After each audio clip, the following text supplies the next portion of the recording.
Self ജസ്റ്റിഫൈയിങ് spirit. അത് എല്ലാ പാപിയുടെ ഉള്ളിലും വളരെ സ്ട്രോങ് ആണ്.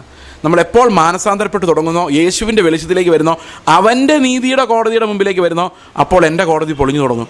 എൻ്റെ കോടതി പൊളിയാതെ എന്നെ തന്നെ നീതീകരിക്കുന്ന, ന്യായീകരിക്കുന്ന എൻ്റെ കോടതി തകരാതെ എനിക്ക് ദൈവത്തിൻ്റെ നീതിയിലേക്ക് നോക്കാനോ മാനസാന്തരപ്പെടാനോ സാധിക്കില്ല.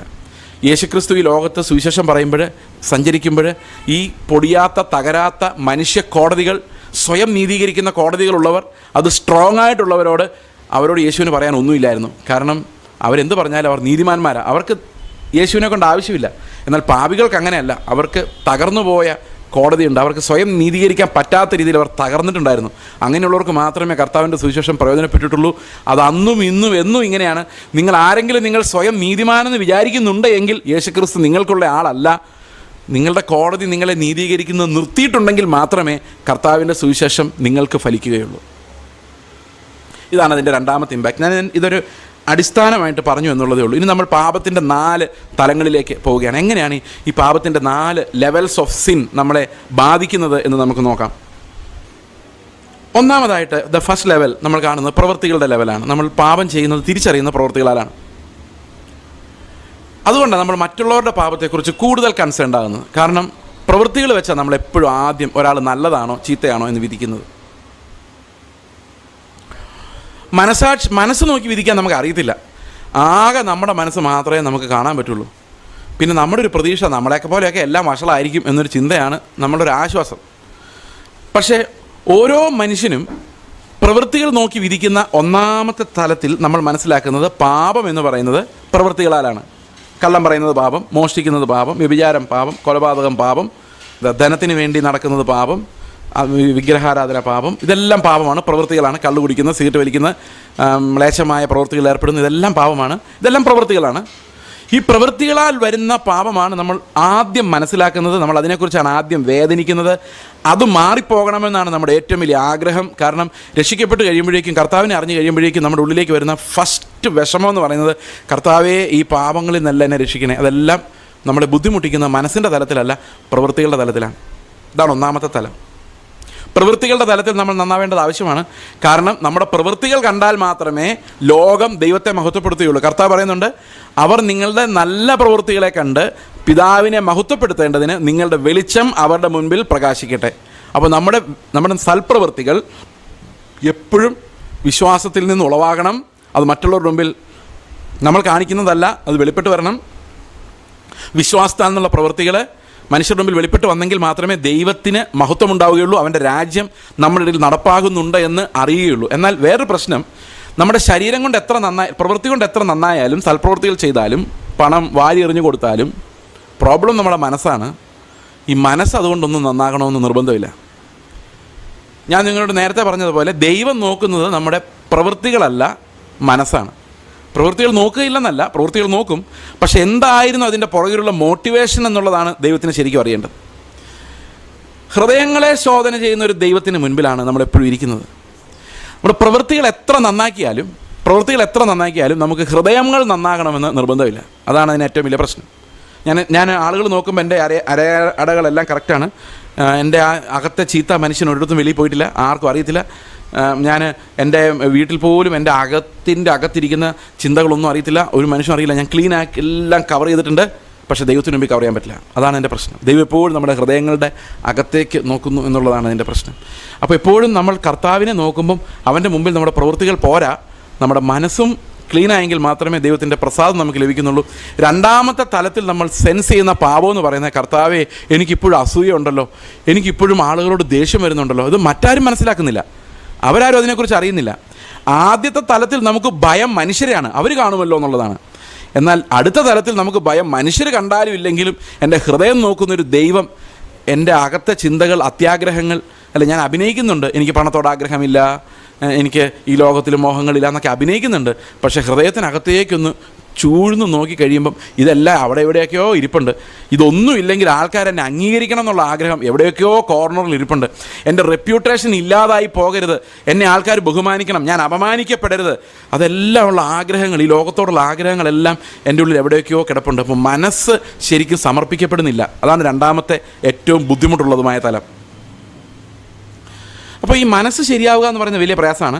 വേദപുസ്തകം അനുസരിച്ച് നമ്മൾ നോക്കിക്കഴിഞ്ഞാൽ റോമാലേഖനം 1-ാം അധ്യായത്തിൻ്റെ 18 മുതൽ 32 വരെയുള്ള വാക്യങ്ങൾ നമ്മൾ വായിച്ചാൽ അവിടെ കാണുന്ന പ്രധാനപ്പെട്ട ഒരു കാര്യം എങ്ങനെയാണ് പാപപ്രവൃത്തികൾ ഈ ലോകത്തിൽ ഉണ്ടാകുന്നത് എന്നുള്ളതാണ്.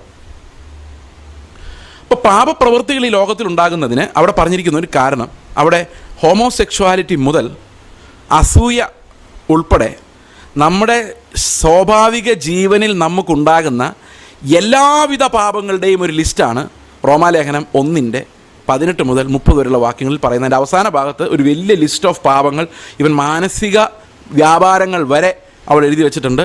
കഠിന ഹൃദയമുള്ളവരെക്കുറിച്ച് പറഞ്ഞിട്ടുണ്ട്. അതെല്ലാം എല്ലാ പാപങ്ങളുടെയും ലിസ്റ്റ് ഏകദേശം അവിടെ ഉണ്ട്.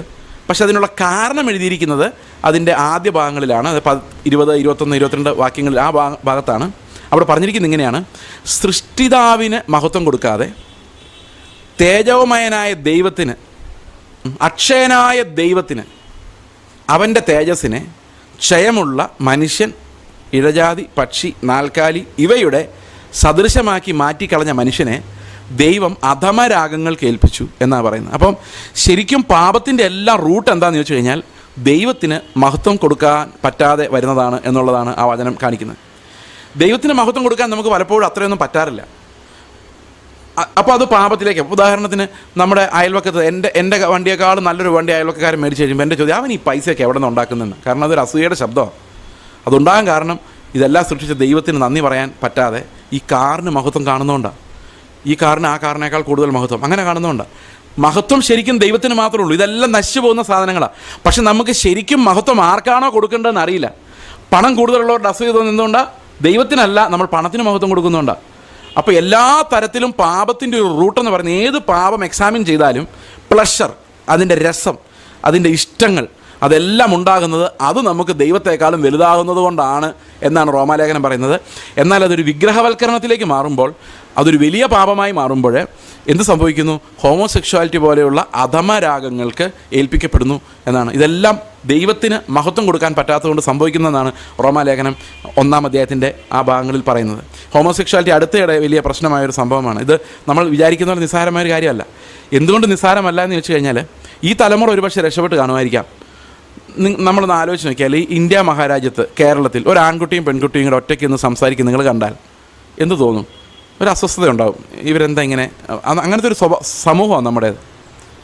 ഇനി വരാൻ പോകുന്നത് ഒരു 5-10 വർഷം കഴിഞ്ഞ്, ഒരു 20 വർഷം കഴിഞ്ഞെന്ന് വിചാരിച്ച ഒരു നെക്സ്റ്റ് ജനറേഷൻ്റെ കാലമാകുമ്പോൾ ആൺകുട്ടികൾ 2 പേര് അല്ലെ പെൺകുട്ടികൾ 2 പേര് ഇങ്ങനെ സംസാരിച്ചാലും സംശയിക്കേണ്ടി വരും. കാരണം അതും സമൂഹം അക്സെപ്റ്റ് ചെയ്തുകൊണ്ടിരിക്കുക. അവിടെ വേറൊരു പ്രോബ്ലം ഉണ്ട്. ഒരു ആൺകുട്ടിയും പെൺകുട്ടിയും, ഒരു ലൈംഗികത വളർന്നു വരുന്ന കാലഘട്ടത്തിൽ ഒരാൺകുട്ടിയും പെൺകുട്ടിയും കൂടെ അടുത്ത് ഇടപെടാനുള്ള അവസരങ്ങൾ നമ്മുടെ സമൂഹത്തിൽ വളരെ കുറവായതുകൊണ്ട് സ്വാഭാവികമായും ആൺകുട്ടിയും പെൺകുട്ടിയും ആയിരിക്കും ഒന്നിച്ചു പോകുന്നത്. അപ്പോൾ ഈ പരീക്ഷണങ്ങൾ, വേണ്ടാത്ത പരീക്ഷണങ്ങളെല്ലാം നടത്താനുള്ള സൗകര്യങ്ങൾ കൂടിക്കൂടി വരും. കാരണം ഈ നിയമങ്ങൾ അത് അനുവദിക്കുന്നത് കൊണ്ട് പൊതുസമൂഹത്തിൽ അതൊരു അക്സെപ്റ്റഡ് നോമായിട്ട് മാറാം. അപ്പോൾ നമ്മുടെ ഉള്ളിലൊരു ഭയം വരും. 14 വയസ്സായി 15 വയസ്സായി ഇവൻ ആൺപിള്ളേരുടെ കൂടെ നടക്കുന്നത്, ഇവൻ ആൺപിള്ളേരുടെ കൂടെ നടക്കുന്നത്. അതൊരു ഉത്കണ്ഠയായിട്ട് മാറും മാതാപിതാക്കൾക്ക്. അയ്യോ, ഇവൻ പെൺപിള്ളേരോട് വർത്താനം പറയുന്നില്ല, ഇവന് വല്ല കുഴപ്പമുണ്ടോ? ഇങ്ങനൊരു പാരനോയ്യ സമൂഹത്തിൽ വന്നുള്ള അവസ്ഥ എന്താണെന്നറിയാം? 12-14 വയസ്സാകുമ്പോഴേക്കും ഇവന് പെൺപിള്ളേരോട് വർത്താനം പറയാൻ നമ്മൾ പ്രോത്സാഹിപ്പിക്കേണ്ടി വരും. കാരണം അതിനേക്കാളും വലിയൊരു കുഴിക്കകത്ത് പോയി ചാടാതിരിക്കാൻ. ഇങ്ങനെയാണ് ഈ പടിഞ്ഞാറൻ രാജ്യങ്ങളിലെല്ലാം മോറാലിറ്റി നശിച്ച് വിവാഹം പോലും നടക്കാത്ത ഒരവസ്ഥയിലേക്ക് വരാൻ കാരണം ഈ ഒരു പാരനോയ്യാണ്. അപ്പോൾ ശരിക്കും പിള്ളേരെ ഹോമോസെക്ഷുവാലിറ്റിയിൽ നിന്ന് രക്ഷിക്കാൻ ചെറുപ്പത്തിലെ തന്നെ അവരുടെ ഹെട്രോസെക്ഷുവാലിറ്റി കൺഫേം ആക്കേണ്ട ഒരു അവസ്ഥയിലേക്ക് നമ്മൾ വരുന്നൊരു ദുരവസ്ഥയിലേക്കാണ് നമ്മുടെ അടുത്ത ജനറേഷൻസ് പോകുന്നത്. ഈ വിഗ്രഹാരാധനയുടെ എൻഡ് റിസൾട്ട് എന്ന് പറയുന്നത്, ദൈവത്തിന് മഹത്വം കൊടുക്കാത്ത ഒരു സമൂഹത്തിൻ്റെ എൻഡ് റിസൾട്ട് എന്ന് പറയുന്നത് ഇങ്ങനെയുള്ളൊരു മോറൽ നാശമാണ്. അതാണ് നമ്മുടെ മുമ്പിൽ ഇപ്പോൾ നടക്കാൻ പോകുന്നതെന്ന് ഞാൻ വിചാരിക്കുന്നു. അപ്പോൾ റോമാലേഖനം 1-ാം അധ്യായത്തിൽ പറയുന്നത് ഈ മ്ലേച്ഛതകൾ എങ്ങനെ ഉണ്ടാകുന്നു എന്ന് ചോദിച്ചു കഴിഞ്ഞാൽ അതിൻ്റെ എല്ലാ റൂട്ട് സൃഷ്ടിതാവായ ദൈവത്തിൻ്റെ ശക്തി. നമ്മൾ പലപ്പോഴും വിചാരിക്കും ബൈബിളിൽ നിന്നാണ് ദൈവത്തെക്കുറിച്ച് അറിയുന്നതെന്ന്. അല്ല, ദൈവത്തെ ഒരാൾ വിശ്വസിച്ചെങ്കിൽ മാത്രമേ ബൈബിൾ തുറക്കാൻ പറ്റുള്ളൂ. കാരണം ആദിയിൽ ദൈവം ആകാശവും ഭൂമിയും സൃഷ്ടിച്ചു എന്ന് വായിച്ചത് വിശ്വസിക്കണമെങ്കിൽ ദൈവമുണ്ട് എന്നുള്ളൊരു അറിവ് നമുക്ക് അതിനു മുമ്പേ ഉണ്ടാകണം. ഇപ്പോൾ ഗോഡ് ഈസ് ദെയർ എന്നുള്ള അറിവ് നമുക്ക് സ്വാഭാവിക വെളിപ്പാടിൽ നിന്ന് വരണം. ദൈവമുണ്ട്, ആ ദൈവമുണ്ടെന്നുള്ള വെളിപ്പാട് സ്വാഭാവികമായി വരുന്നില്ല. പകരം സൃഷ്ടിയെ ദൈവമായി കാണുന്നു. ആ മ്ലേച്ഛതയിലേക്ക് മനുഷ്യൻ പോകുമ്പോഴാണ് ഈ പാപത്തിൻ്റെ എല്ലാം അവസ്ഥകൾ വിവിധ തരങ്ങളിൽ വാഴുന്നത് എന്ന് റോമാലേഖനം വായിക്കുമ്പോൾ നമുക്ക് മനസ്സിലാവും.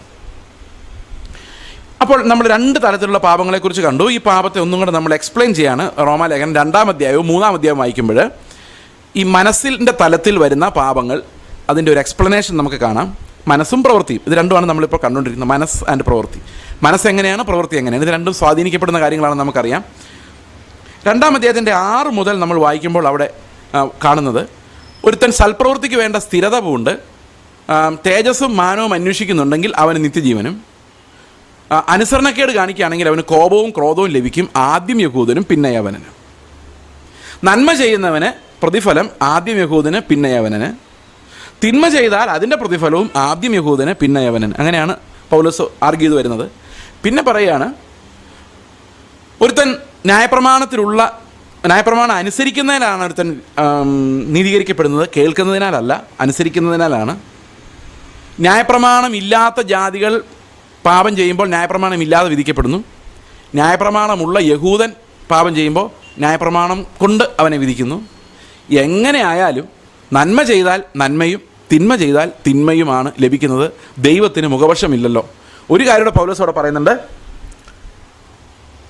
ന്യായപ്രമാണം ഇല്ലാത്ത ജാതികൾ പ്രമാണത്തിലുള്ളത് തന്നെത്താൻ ചെയ്യുമ്പോൾ, ഉദാഹരണത്തിന് മോഷ്ടിക്കരുതെന്നൊരു പ്രമാണമുണ്ട്, പ്രമാണമില്ലാത്ത ജാതികൾ മോഷ്ടിക്കാതിരിക്കുമ്പോൾ പ്രമാണത്തിലുള്ളത് അനുസരിക്കാൻ തക്കവണ്ണം അവർ തന്നെ അവർക്കൊരു പ്രമാണമായി മാറുന്നു എന്ന് പറഞ്ഞാൽ, എഴുതപ്പെട്ടൊരു പുസ്തകം ഇല്ലാതെ തന്നെ ഈ പ്രമാണത്തിൽ എന്താണോ പറഞ്ഞിരിക്കുന്നത് അതനുസരിക്കുന്ന ജാതികൾ ഉള്ളതുകൊണ്ട് അവരുടെ അനുസരണത്തിനും ദൈവം മുഖവശമില്ലാത്തവനായതുകൊണ്ട് മനസാക്ഷിയിൽ കണക്കിട്ട് അവരെ നീതീകരിക്കുന്നു എന്നാണ് പൗലോസ് പറയുന്നത്. അപ്പോൾ ഒരു വലിയ പ്രോബ്ലം ഉണ്ട്.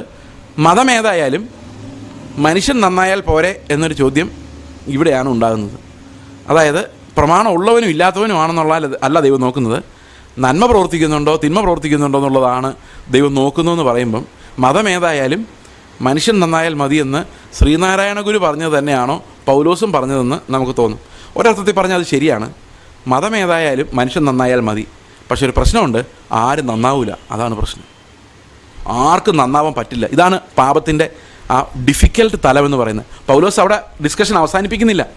നമ്മൾ വിചാരിക്കുന്ന ചില ആൾക്കാർ ന്യായപ്രമാണം അനുസരിച്ച് സ്വർഗ്ഗത്തിൽ പോകും, വേറെ ചില ആൾക്കാർ സുവിശേഷം കേട്ടിട്ടില്ലാത്തൊരു മനസാക്ഷി അനുസരിച്ച് സ്വർഗ്ഗത്തിൽ പോകുന്നൊക്കെ നമ്മൾ വിശ്വസിച്ചിരിക്കുന്നത്.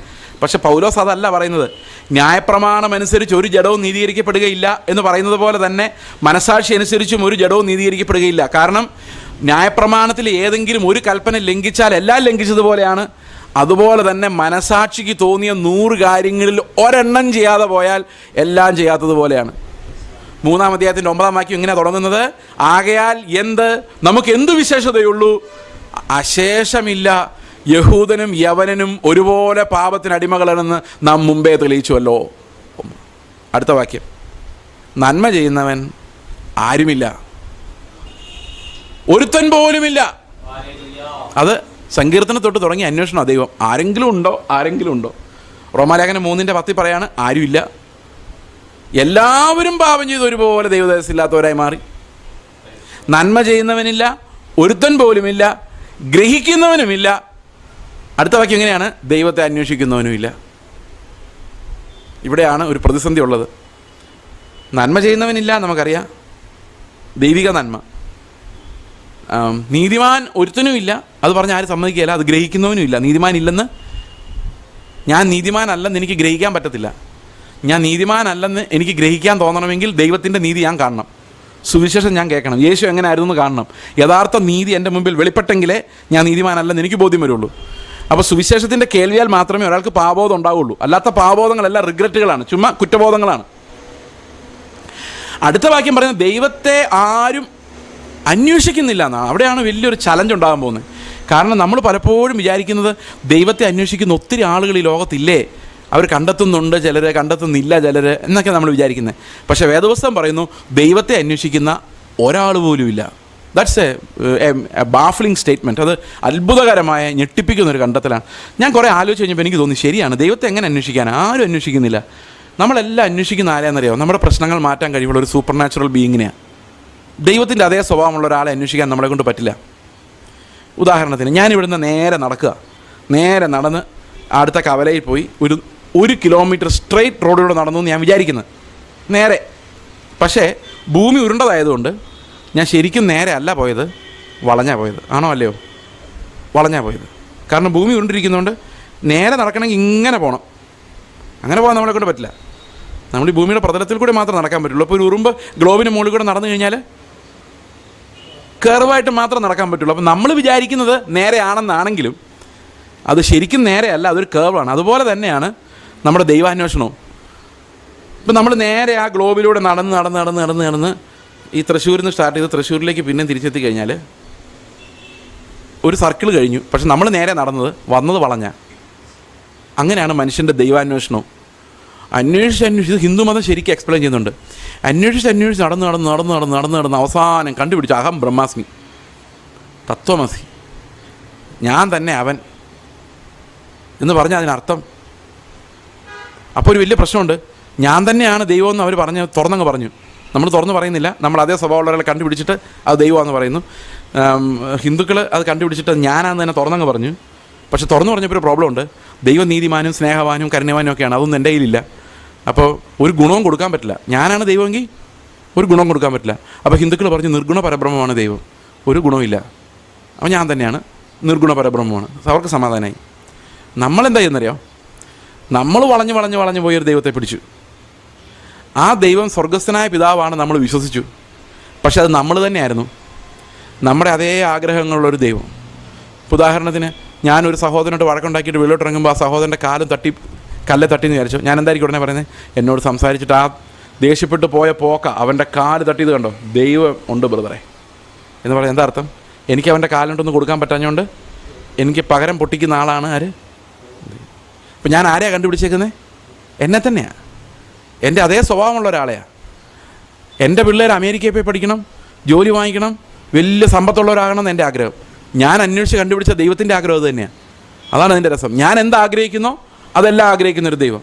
എൻ്റെ ബന്ധുക്കളോട് ദൈവമേ നീ ചോദിക്കണേ, അത് ചോദിക്കാൻ റെഡി ആയിട്ടുള്ളൊരു ദൈവം. അപ്പം ഞാൻ തന്നെയാണ് ഞാൻ കണ്ടുപിടിക്കുന്ന ദൈവം.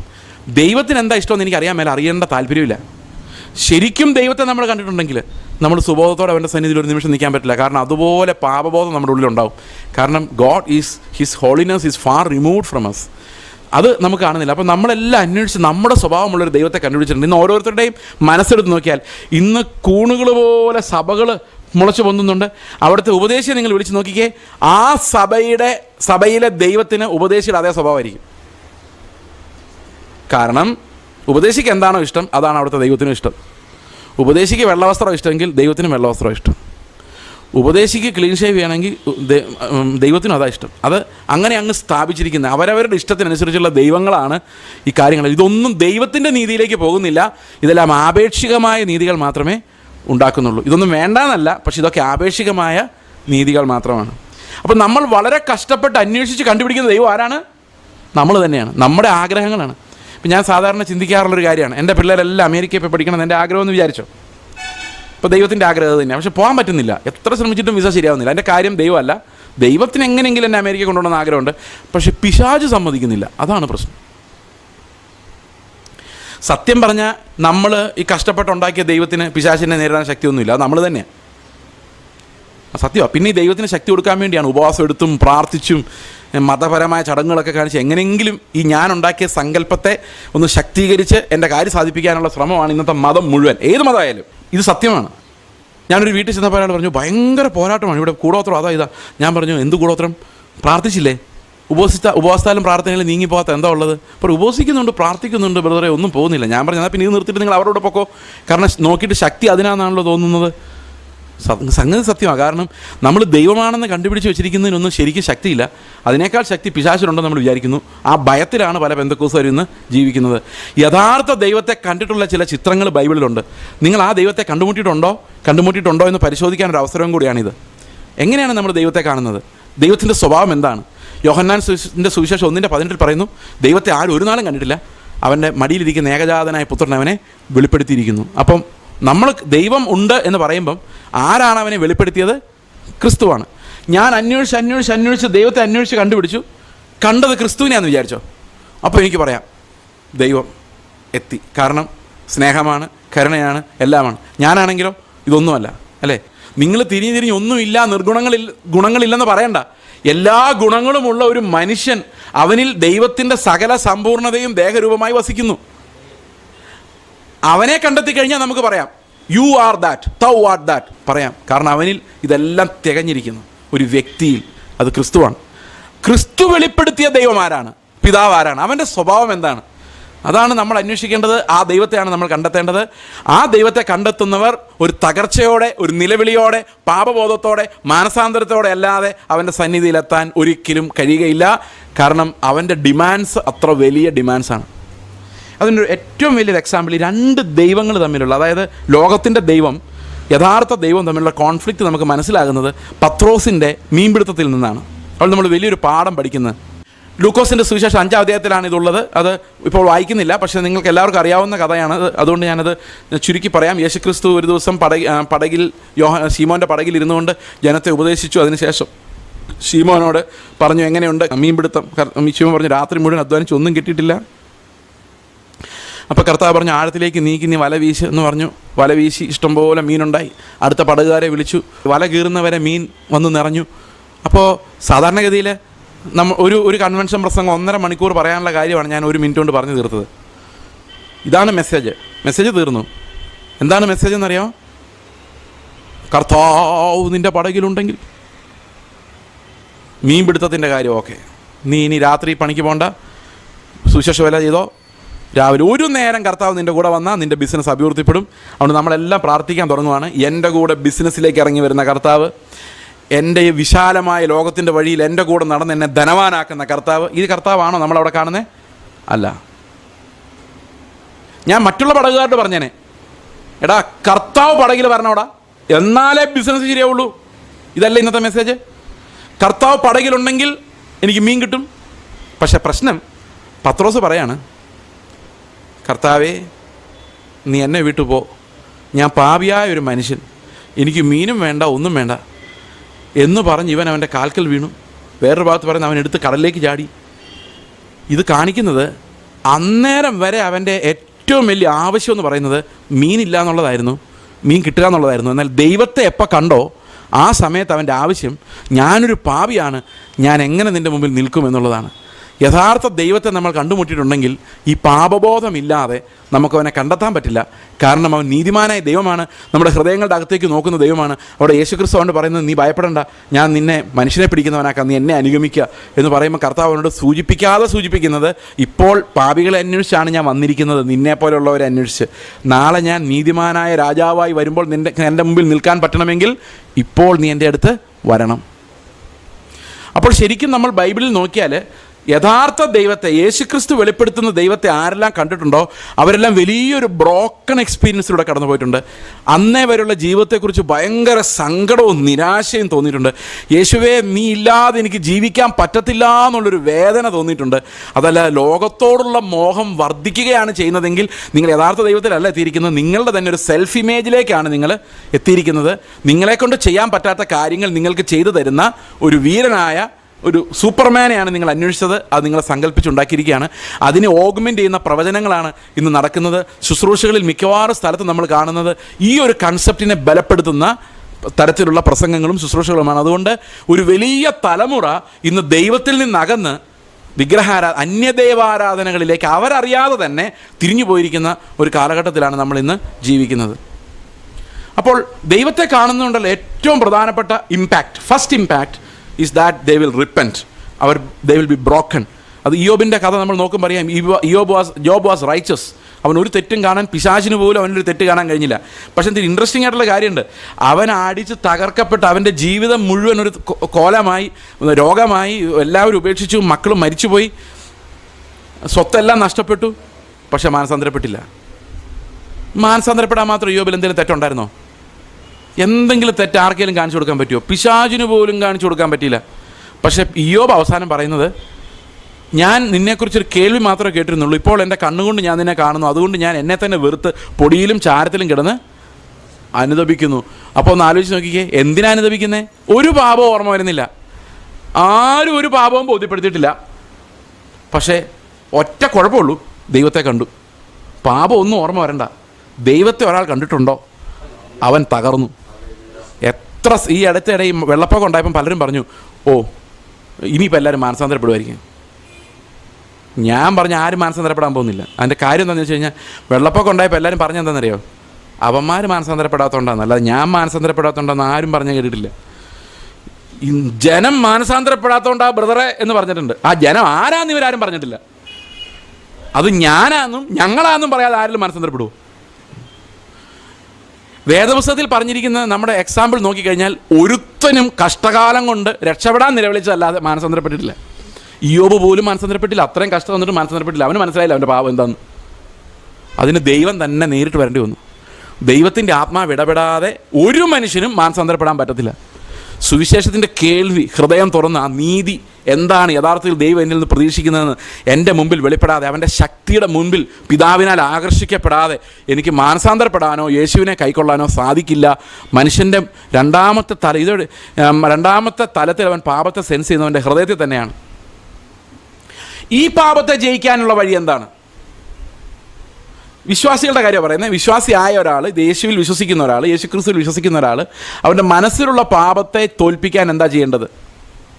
അവൻ്റെ മനസ്സിലുള്ള പാപത്തെ തോൽപ്പിക്കാനുള്ള ഏറ്റവും നല്ല വഴി, 1-ാമത്തെ അധ്യായം റോമാലേഖനത്തിൽ നമ്മൾ കണ്ട പോലെ, ദൈവത്തെ മഹത്വം കൊടുക്കാത്തതുകൊണ്ടാണ് ഈ പാപങ്ങളെല്ലാം ഉണ്ടാകുന്നതെങ്കിൽ ഈ പാപത്തെ ജയിക്കാൻ ഏറ്റവും നല്ല ഒരു വഴി ദൈവത്തിന് എല്ലാത്തിനും മഹത്വം കൊടുക്കുക എന്നുള്ളതാണ്. ആരാധിക്കുന്ന ഒരു മനസ്സുണ്ടാവുക എന്നുള്ളതാണ്. വെയിൽ കൂടുതലാണോ? കർത്താവേ സ്തോത്രം, നീ രാജാവായതിനാൽ എന്നെ വെയിൽ കൊള്ളിക്കാൻ നീ തീരുമാനിച്ചതിനായിട്ട് സ്തോത്രം. മഴ ഭയങ്കരമായി പോയോ? കർത്താവെ, നീ ഇതിലൂടെ എന്നെ എന്തൊക്കെയോ പഠിപ്പിക്കാൻ ശ്രമിക്കുന്നു, നന്ദിയോടെ സ്തോത്രം. ശത്രുക്കൾ കൂടി വന്നോ? എല്ലാത്തിനും സ്തോത്രം. ദാരിദ്ര്യമായോ? സ്തോത്രം. കാരണം അവനറിയാതെ ഒരു തലമുടിനാര് പോലും കൊഴിയുന്നില്ല. അവൻ രാജാവാണ്. രാജാവിന് യോജിച്ച മഹത്വം നമുക്ക് കൊടുക്കാൻ പറ്റുന്നുണ്ടെങ്കിൽ നമുക്ക് അസൂയയില്ല, കുശുമ്പില്ല, വിഷമമില്ല, വെപ്രാളമില്ല. കാരണം എപ്പോഴെല്ലാം നമുക്ക് സ്തോത്രം ചെയ്യാൻ കഴിയുമോ അപ്പോഴെല്ലാം നമ്മൾ ജയിക്കുകയാണ്. പാപത്തിൽ നിന്ന്, ഭയത്തിൽ നിന്ന്, ആകുല ചിന്തകളിൽ നിന്ന്. അതൊരു വലിയ വഴിയാണ്. പക്ഷേ ഈ റോമാലേഖനത്തിലെ ഏറ്റവും വലിയൊരു മിസ്റ്ററി, മറഞ്ഞിരിക്കുന്ന കാര്യമല്ല, നമുക്ക് ഈ കാലഘട്ടത്തിൽ അത്ര അങ്ങോട്ട് മനസ്സിലാകാതിരിക്കുന്ന ഒരു കാര്യം, മനസ്സ് നന്നായാലും ഗുണമില്ല എന്നുള്ളതാണ്. പ്രവൃത്തി നന്നായി, മനസ്സ് നന്നായി, പഴയ നിയമം വരെ അത് മതിയായിരുന്നു. മനസ്സും കൂടെ നന്നാവണം, എൻ്റെ അന്തരംഗത്തെ ശുദ്ധീകരിക്കണം എന്നൊക്കെ പഴയ നിയമത്തിലുണ്ട്. മോഹം എന്ന കാര്യം 10-ാമത്തെ കൽപ്പനയിൽ മോഹമാണ്, അത് ഉള്ളിൽ വരുന്ന കാര്യമാണ്. അതും പഴയ നിയമത്തിലുണ്ട്. ആന്തരികമായി ഒന്നും പഴയ നിയമത്തിൽ ഇല്ല എന്നൊക്കെ പറയാൻ പറ്റില്ല. പഴയ നിയമത്തിൽ തീർച്ചയായിട്ടും ആന്തരികമായ കൽപ്പനകളുണ്ട്. മോഹിക്കരുതെന്നുള്ളൊരു കൽപ്പന ആന്തരികമായ കൽപ്പനയാണ്, ബാഹ്യമായതല്ല. പക്ഷെ ഇതെല്ലാം അനുസരിച്ചാലും പാപമില്ലാതെ വരുന്നില്ല എന്നുള്ളതാണ് പൗലോസ് പറയുന്നത്. അപ്പോൾ പാപത്തിൻ്റെ 3-ാമത്തെ തലം എന്ന് പറയുന്നത് റോമാലേഖനം 7-ാം അധ്യായം 21-ാം വാക്യം മുതൽ വായിക്കുമ്പോൾ നമ്മളിവിടെ കാണുന്നത് ഇങ്ങനെയാണ്: നന്മ ചെയ്യുവാൻ ആഗ്രഹിക്കുന്ന എനിക്ക് അത് സാധിക്കുന്നില്ല, തിന്മ എന്നിലുണ്ട് എന്ന് ഞാൻ കാണുന്നു. ഉള്ളം കൊണ്ട് ഞാൻ ദൈവത്തിൻ്റെ ന്യായപ്രമാണത്തിൽ രസിക്കുന്നുവെങ്കിലും അതിനോട് പോരാടുന്ന ഒരു പ്രമാണം എൻ്റെ അവയവങ്ങളിലുള്ളത് ഞാൻ കാണുന്നു. അത് എൻ്റെ പാപ സ്വഭാവത്തിന് ആ തത്വത്തിന് എന്നെ അടിമയാക്കി കളയുന്നു. ഇപ്പോൾ ഇവിടുത്തെ പ്രശ്നം മനസ്സല്ല. കാരണം ഉള്ളം കൊണ്ട് പൗലോസ് എന്ത് ചെയ്യുന്നതെന്ന് പറഞ്ഞാൽ ദൈവത്തിൻ്റെ ന്യായപ്രമാണത്തിൽ രസിക്കുന്നു. അപ്പോൾ ഉള്ളം കൊണ്ട് ദൈവത്തിൻ്റെ ന്യായപ്രമാണത്തിൽ ഒരാൾക്ക് രസിക്കാൻ പറ്റുമെങ്കിൽ അത് നല്ല മനസ്സാണ്. ഇന്ന് മനുഷ്യർ രസിക്കുന്ന എന്തിനകത്തൊക്കെയാണ്? സീരിയല്, സിനിമ, മറ്റുള്ളവരുടെ കുറ്റങ്ങൾ, കഥകൾ, രാഷ്ട്രീയം, അല്ലേ? പിന്നെ കാഴ്ചകൾ, ടൂറ് പോയി അവിടെയുള്ള കാഴ്ചകൾ, ഇതെല്ലാം രസമാണ്. നമുക്കിഷ്ടമില്ലാത്തവരുടെ കുറ്റം കേൾക്കാൻ രസമാണ്. അപ്പോൾ ഇതെല്ലാം രസമാണ്. രസിക്കുന്നത് എന്തിലാണ് എന്നുള്ളതാണ് നമ്മുടെ വിക്ടറി എന്തുമാത്രം ഉണ്ടെന്ന് നമ്മളെ മനസ്സിലാക്കി തരുന്നൊരു കാര്യം. പാപത്തിൽ രസിക്കുന്നവൻ പാപത്തിനടിമയാണ്, നീതിയിൽ രസിക്കുന്നവൻ നീതിക്ക് അടിമയാണ്. നമ്മൾ എന്തിലാണോ രസിക്കുന്നത് അതിൻ്റെ അടിമയാണ് നമ്മൾ. പാപത്തിൽ നമ്മൾ ആണ്ടു പോകാനുള്ളൊരു കാരണം ഈ രസമാണ്. പാപത്തിനകത്തെ രസം, ഊറി വരുന്ന രസം. എന്തു പാപത്തിൻ്റെ പുറകിലൊരു രസമുണ്ട്. വേദനയില്ല, പാപത്തിൽ വേദനയല്ല ഉള്ളത്, രസമാണുള്ളത്. വേദന പിന്നീടാണ് വരുന്നത്.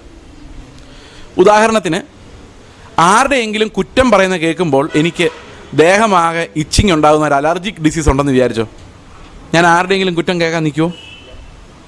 ആരെങ്കിലും ആളുടെ കുറ്റം പറയുമ്പോൾ എൻ്റെ ബ്രദറെ ഉപദ്രവിക്കരുത്, എനിക്കൊരു വലിയ അലർജി ഉണ്ട്, കുറ്റം കേട്ട ഉടനെ ദേഹം ചൊറിഞ്ഞു പിടിക്കും, ഞാൻ ജീവനും കൊണ്ട് രക്ഷപ്പെടുകയുള്ളൂ. പക്ഷേ ഇപ്പോൾ അങ്ങനത്തെ പ്രശ്നമൊന്നും ഇല്ലെന്ന് മാത്രമല്ല, എനിക്ക് ഇഷ്ടമില്ലാത്ത ഒരാളുടെ കുറ്റം കേൾക്കുമ്പോൾ എനിക്ക് ഭയങ്കര രസമാണ്. ഈ രസമാണ് എന്നെ പാപത്തിൻ്റെ അടിമയാക്കി മാറ്റിയിരിക്കുന്നത്. അപ്പോൾ ശരിക്കും പാപത്തിൻ്റെ രസം എന്നിൽ കിടക്കുന്ന ആളാണ് ഞാൻ. ഇവിടെ പൗലോസ് പറയാണ്, അങ്ങനെ ഉണ്ടായിരുന്നു ഞാൻ, പക്ഷേ ഇപ്പം അങ്ങനല്ല. ഇപ്പം ഞാൻ രസിക്കുന്നത് ദൈവത്തിൻ്റെ ന്യായപ്രമാണത്തിലാണ്. അതെന്തൊരു വിക്ടറിയാണ്. ബൈബിൾ വായിക്കുമ്പോഴാണ് എനിക്ക് രസം, വചനം വായിക്കുമ്പോഴാണ് എനിക്ക് രസം, കർത്താവിൻ്റെ കൽപ്പനകൾ ധ്യാനിക്കുന്നതാണ് എൻ്റെ രസം എന്ന് പറയുമ്പോൾ അവൻ്റെ മനസ്സ് നല്ലതാണോ ചീത്തയാണോ? നല്ലതാണ്. പക്ഷേ പ്രശ്നം, പ്രവൃത്തികൾ നന്നായി, മനസ്സ് നന്നായി, പക്ഷെ ആൾ നന്നായിട്ടില്ല. അതാണ് അവിടെ. പിന്നെ എന്താ ബാക്കി നന്നാവാനുള്ളത്? അവിടെ പറയുന്നത്, അയ്യോ ഞാൻ അരിഷ്ട മനുഷ്യൻ, ഈ നാശകരമായ മരണകരമായ ശരീരത്തിൽ നിന്ന് എന്നെ ആര് വിടുവിക്കും? അതാണ് ചോദ്യം. അപ്പോൾ വിടുവിക്കപ്പെടേണ്ടത് എവിടെ നിന്നാണ്? മനസ്സിൽ നിന്നല്ല, പ്രവൃത്തികളിൽ നിന്നല്ല, നാശകരമായ ഒരു ശരീരത്തിൽ നിന്നാണ് നമ്മൾ വിടുവിക്കപ്പെടേണ്ടത്. അപ്പോൾ പ്രശ്നം മൂന്നാമത്തെ തലത്തിൽ നമ്മൾ മനസ്സിലാക്കുന്നത്, പ്രവൃത്തികൾ നന്നായി മനസ്സുകൊണ്ട് ദൈവത്തെ സ്തോത്രം ചെയ്താലും ദൈവത്തിൻ്റെ കൽപ്പനകളിലെല്ലാം രസിച്ചാലും അനുസരിച്ചാലും പാപികൾ തന്നെയാണ്. കാരണം അന്നേരമാണ് ശരീരത്തിൻ്റെ തലത്തിലുള്ള പാപങ്ങളെക്കുറിച്ച് നമുക്ക് ബോധ്യമുണ്ടാകുന്നത്. എന്താണ് ശരീരത്തിൻ്റെ തലത്തിലുള്ള പാപം? ശരീരത്തിൻ്റെ തലത്തിലുള്ള പാപം എന്ന് പറയുന്നത്, നമുക്ക് നന്മ ചെയ്യണമെന്ന് ആഗ്രഹമുണ്ട്, പക്ഷെ നടക്കില്ല. അതിൻ്റെ പ്രധാനപ്പെട്ട കാര്യം, ഈ ദൈവത്തിൻ്റെ ഏത് കൽപ്പന അനുസരിക്കണമെങ്കിലും നമുക്ക് ഏറ്റവും ആദ്യം വേണ്ട ഒരു ഘടകം എന്ന് പറയുന്നത് സ്നേഹമാണ്. കാരണം പഴയ നിയമത്തിൽ 2 കൽപ്പനകളേ ഉള്ളൂ. നമുക്ക് തോന്നും 200, 250, 500 കൽപ്പന ഉണ്ടെന്ന് തോന്നും ലേവ്യാപുസ്തകം, സംഖ്യാപുസ്തകം വായിക്കുമ്പോൾ. പക്ഷേ യേശുക്രിസ്തു പറഞ്ഞു, ഇതിലെല്ലാം കൂടെ 2ആയിട്ട് ചുരുക്കാം.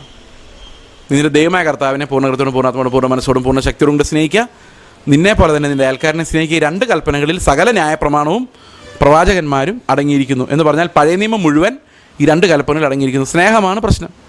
എന്നെപ്പോലെ എൻ്റെ അയൽക്കാരനെ സ്നേഹിക്കണം, സ്നേഹമാണ് പ്രശ്നം. എങ്ങനെയാണ് ഞാൻ എന്നെപ്പോലെ എൻ്റെ അയൽക്കാരനെ സ്നേഹിക്കുന്നത്?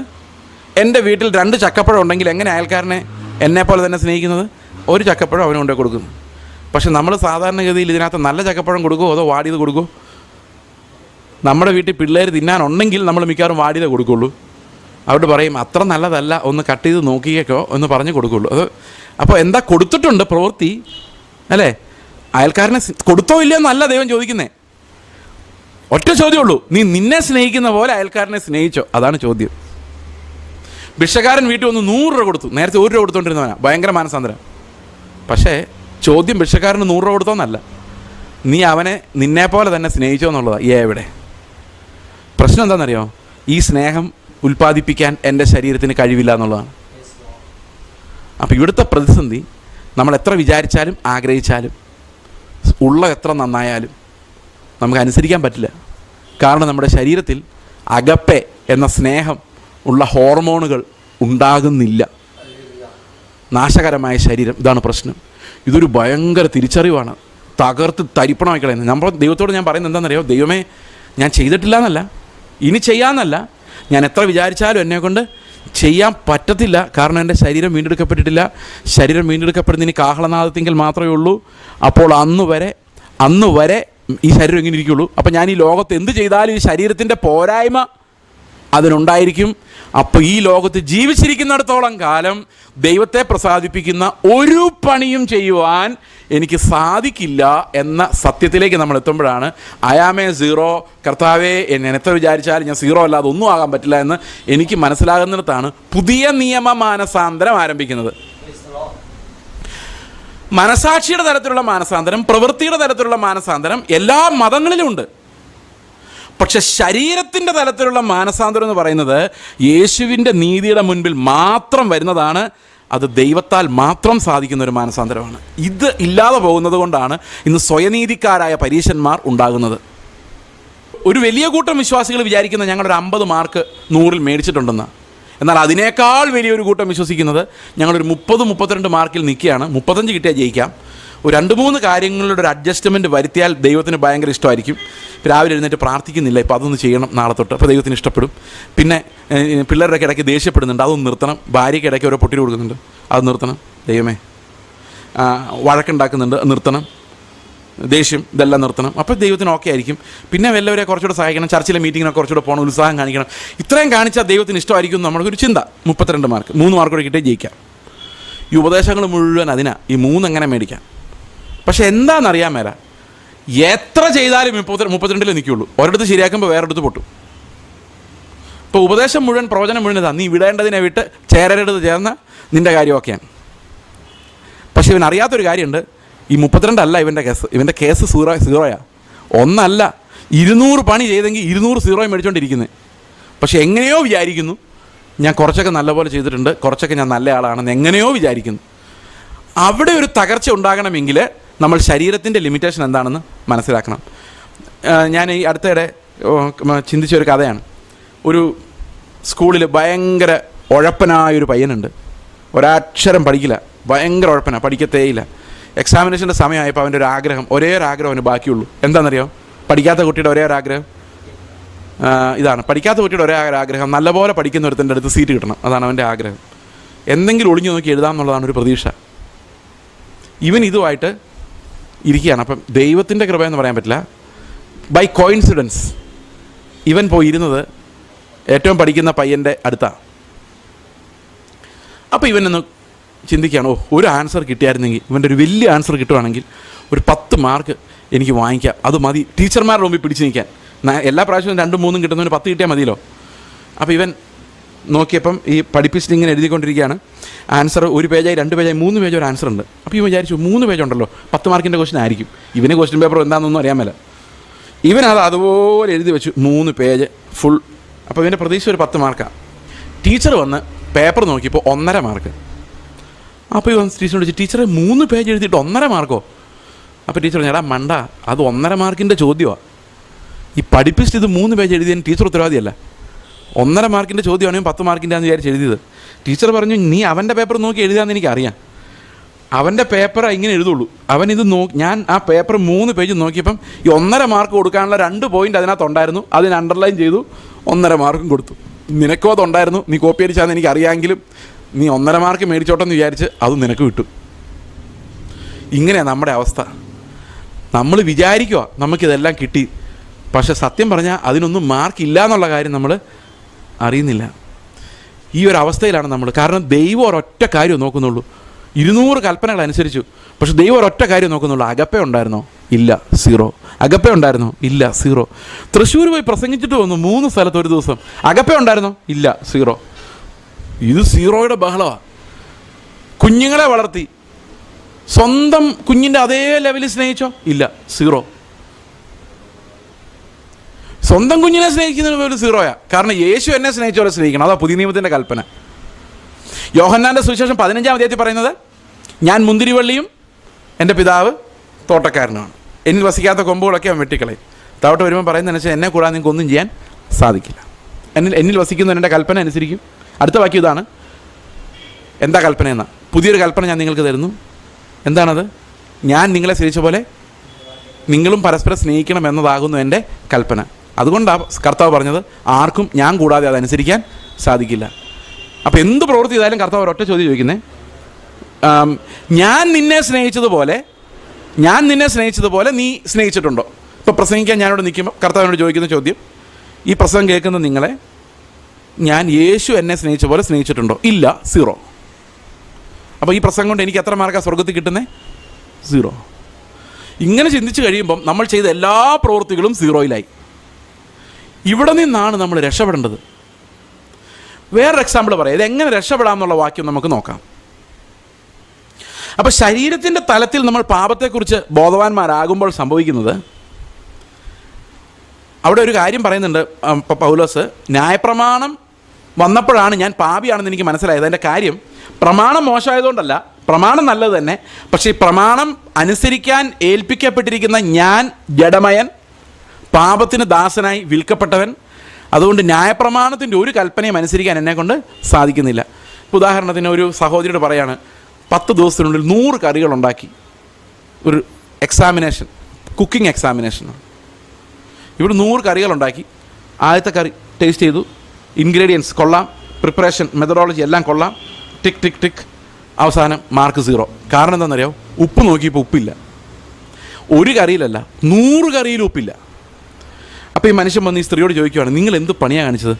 എന്നെ ഇത് നോക്കാൻ വിട്ടവൻ ആകെ പറഞ്ഞേക്കുന്നത് ഉപ്പ് പാകത്തിന് ചേർത്തിട്ടുണ്ടെങ്കിൽ മാർക്ക് കൊടുത്തേരെ, ഇല്ലെങ്കിൽ 0.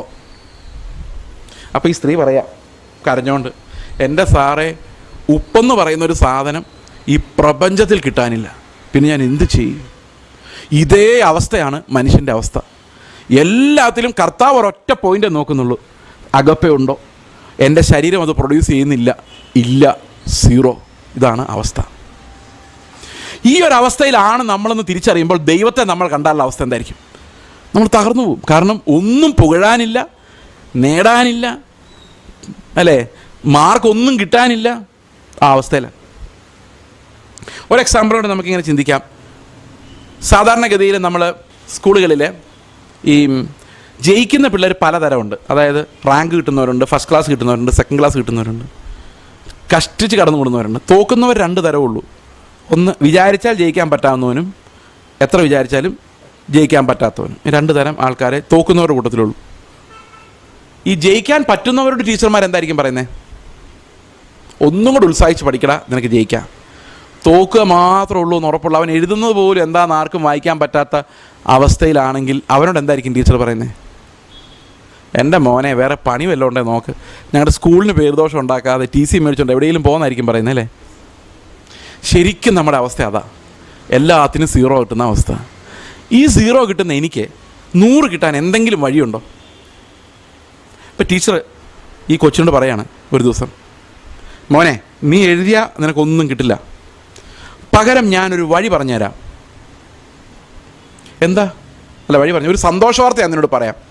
എന്താ ടീച്ചറെ? അതെന്താണെന്നറിയോ? ഈ പ്രാവശ്യം പരീക്ഷയ്ക്ക് ചോദ്യം ഇടുന്നത് ഞാനാ. ഓ, അപ്പോൾ ഇവന് ഭയങ്കര സന്തോഷമായി. ടീച്ചറാണോ ചോദ്യം ഇടുന്നത്? അങ്ങനെയാണെങ്കിൽ ഒരു 5-6 ചോദ്യം എനിക്ക് പറഞ്ഞു തരുവാണെങ്കിൽ ഞാനത് പഠിച്ച് എഴുതിക്കോളാം. അപ്പോൾ ടീച്ചർ പറഞ്ഞു, ക്വസ്റ്റ്യൻ പേപ്പർ മുഴുവൻ നിൻ്റെ കയ്യിൽ തന്നാലും നീ പഠിച്ച് എഴുതാൻ പോകുന്നില്ല, നിന്നെക്കൊണ്ട് സാധിക്കില്ല. അപ്പോൾ പറഞ്ഞു, ശരിയാ ടീച്ചർ, എന്നെക്കൊണ്ട് പറ്റത്തില്ല. അടുത്ത സദ്വാർത്ത, പരീക്ഷാ പേപ്പർ നോക്കുന്നത് ഞാനാ. അപ്പോൾ ഇവന് ഭയങ്കര സന്തോഷമായി. അപ്പോൾ ഞാൻ നമ്പർ ഇട്ട് എന്തെങ്കിലും എഴുതി വയ്ക്കാം, ജയിക്കാനുള്ള മാർക്ക് ടീച്ചർ എങ്ങനെയെങ്കിലും ഇട്ട് തന്നാൽ മതി. അപ്പോൾ ടീച്ചർ പറഞ്ഞു, അത് പറ്റില്ല, കാരണം ഇതിന് മുകളിലുള്ള ആൾക്കാർ നോക്കി കഴിയുമ്പം ഒന്നും എഴുതാത്തവന് ഞാൻ തെറ്റായിട്ട് മാർക്ക് ഇട്ടതായിട്ട് കാണും, അതും സാധിക്കില്ല. അപ്പോൾ ഇവന് മനസ്സിലായി, ജയിക്കാൻ പിന്നെ സാധ്യത ഒന്നുമില്ല. അപ്പോൾ ന്യായവിധി നേരിടാനും പറ്റില്ല, അല്ലേ? ജീവിതത്തിലെ പരീക്ഷകളുടെ ചോദ്യങ്ങൾ നേരിടാനും നമ്മളെ കൊണ്ട് പറ്റില്ല, കാരണം നമുക്ക് 0 ഉള്ളൂ. അപ്പോൾ ടീച്ചർ പറയാണ്, ഒരു സദ്വാർത്ത എങ്ങടെ ഉണ്ട്. അതെന്താ? അപ്പോൾ പറഞ്ഞു, നിന്നെപ്പോലുള്ള പിള്ളേർക്ക്, അതായത് ഒട്ടും എഴുതാൻ പറ്റാത്ത ഡിസ്ലെക്സിയ പോലെ നോയിങ് ഡിസോർഡർ, അതായത് ലേണിംഗ് ഡിസോർഡർ ഉള്ള പിള്ളേർക്ക് ഒരു സ്ക്രൈബിനെ വെക്കാൻ ഗവൺമെൻറ് അനുവാദം കൊടുക്കുന്നുണ്ട്. അതായത് ഇവൻ പറഞ്ഞാൽ മതി, സ്ക്രൈബ് എഴുതിക്കോളും. ടീച്ചർ പറയാണ്, സാധാരണഗതി സ്ക്രൈബിന് ഈ വിഷയമായിട്ട് വലിയ അറിവൊന്നും ഉണ്ടാവില്ല. ഇവൻ പറയുന്ന എഴുതാവുന്ന രീതിയിലുള്ള ഒരാളായിരിക്കും വിളിച്ചുകൊണ്ടിരുന്നത്, എഴുത്തറിയാവുന്ന ഒരാൾ. പക്ഷേ ഇവിടെ ടീച്ചർ പറയാണ്, ഈ പ്രാവശ്യം നിൻ്റെ സ്ക്രൈബ് ഞാൻ തന്നെയാണ്. അപ്പോൾ ഇന്ന് എത്ര മാർക്ക് കിട്ടും? ക്വസ്റ്റ്യൻ പേപ്പർ ഇടുന്ന, ആൻസർ പേപ്പർ ഇവാലുവേറ്റ് ചെയ്യുന്ന അതേ ആൾ തന്നെ ഈ എക്സാം ഇവന് പകരക്കാരനായിട്ട് എഴുതിയാൽ എത്ര മാർക്ക് കിട്ടും അവന്? 0 കിട്ടുന്നതിന് പകരം 0 കിട്ടും. അപ്പം നമ്മളെപ്പോലെ 3ാമത്തെ തലത്തിൽ പാപത്തെക്കുറിച്ച് ബോധം വന്നിട്ടുള്ള ആളുകളാണ് നമ്മളെങ്കിൽ നമുക്ക് പകരം എക്സാമിനേഷൻ എഴുതാൻ ഒരു പകരക്കാരനില്ലാതെ നമുക്കിതിനകത്ത് രക്ഷപ്പെടാൻ സാധിക്കത്തില്ല. അവിടെയാണ് സുവിശേഷത്തിൻ്റെ ശക്തി വെളിപ്പെടുന്നത്. ഇതാണ് റോമാലേഖനം നമ്മളെ പഠിപ്പിക്കുന്നത്. You need A substitute. കാരണം റോമാലേഖനം 7-ാം അധ്യായം നമ്മൾ അവസാനിപ്പിച്ചു. അതെങ്ങനെയാണ് നമ്മൾ വായിച്ചത്? നമ്മുടെ ആ ബുദ്ധിയിൽ നമുക്കിത് അനുസരിക്കണമെന്ന് ആഗ്രഹം ഉണ്ടെങ്കിലും നമ്മുടെ ശരീരം ഇങ്ങനെ ആയതുകൊണ്ട് സാധിക്കില്ല എന്നുള്ള തലത്തിൽ അത് അവസാനിപ്പിച്ചു. 6-ാം അധ്യായത്തിൽ പറയുന്നുണ്ട്, സാധിക്കില്ല എന്ന് പറഞ്ഞ് മാറാൻ പറ്റില്ല, കാരണം ഈ നീതിക്ക് നമ്മൾ അടിമകളാണ്, അടിമകൾക്ക് എക്സ്ക്യൂസ് ഇല്ല, ചെയ്തേ പറ്റുള്ളൂ, ചെയ്യാനൊട്ട് കഴിയത്തുമില്ല. അതാണ് അവസ്ഥ. അപ്പം നമ്മൾ എങ്ങനെ രക്ഷിക്കും?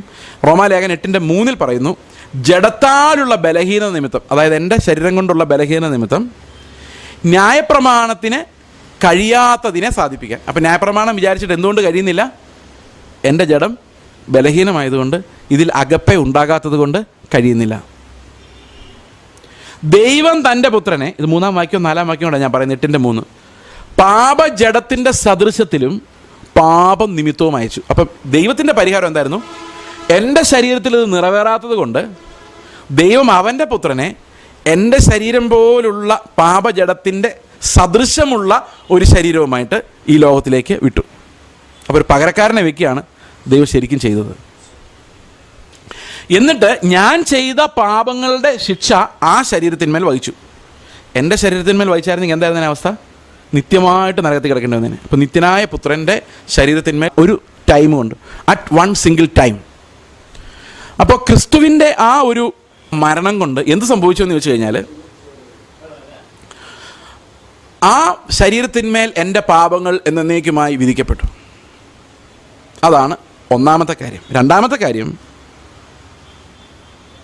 ന്യായപ്രമാണം എൻ്റെ ജഡം ബലഹീനമായതുകൊണ്ട് എന്നിൽ നിറവേറാതെ പോയ പ്രമാണം ജഡത്തെയല്ല ആത്മാവിനെ അത്രേ അനുസരിച്ച് നടക്കുന്ന നിങ്ങളിൽ ന്യായപ്രമാണത്തിൻ്റെ നീതി നിറവേറേണ്ടതിന് തന്നെ.